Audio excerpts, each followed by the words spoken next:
Heroine రాశి ఖన్నా సినిమాల ఎంపికపై ఆసక్తికర కామెంట్స్ చేసింది. కంటెంట్ ఉన్న సినిమాలు చేస్తేనే కెరీర్ ఎదుగుదలకు ఉపయోగపడుతుందని తెలిపింది.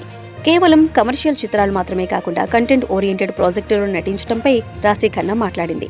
రాశి ఖన్నా మాట్లాడుతూ, నాకు కమర్షియల్ సినిమాలంటే చాలా ఇష్టం, కానీ అలాంటి చిత్రాలు చేయడానికి ఇంకా సమయం ఉంది.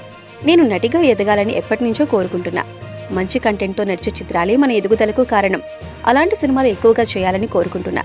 చాలా కాలంగా సౌత్లో సినిమాలు చేస్తున్నా, కానీ అలాంటి చిత్రాలే హిందీలో చేస్తే ఎలాంటి ఎక్సైట్మెంట్ ఉండదు అని పంచుకున్నారు. కాగా రాశి ఖన్నా దాదాపు ఒక దశాబ్దం పాటు అనేక తెలుగు, తమిళ స్టార్ హీరోల చిత్రాల్లో హీరోయిన్ గా నటించింది. 2013లో హిందీ చిత్రం మద్రాస్ కెఫేతో అరంగేట్రం చేసిన ముద్దుగుమ్మ ఆ తర్వాత సౌత్ సినిమాల్లోకి ప్రవేశించింది. ఎందుకంటే ఆమెకు హిందీలో కలిసి రాకపోవడంతో సౌత్ వైపు అడుగులు వేసింది. అయితే 2022లో Rudra the edge of darkness అనే సైకలాజికల్ క్రైమ్ సిరీస్తో హిందీ పరిశ్రమలో రీ ఎంట్రీ ఇచ్చింది. ఈ చిత్రంలో అజయ్ దేవగన్తో కలిసి నటించింది. ప్రస్తుతం తెలుగులో తెలుసు కదా అనే చిత్రంలో కనిపించనుంది. ఇందులో సిద్ధు జొన్నలగడ్డ సరసన నటిస్తోంది. ఇందులో కేజీఎఫ్ బామర్ శ్రీనిధి శెట్టి కూడా హీరోయిన్ గా చేయనుంది. కాగా రాశి ఖన్నా చివరిసారిగా ది సబర్మతి రిపోర్టర్లో కనిపించింది.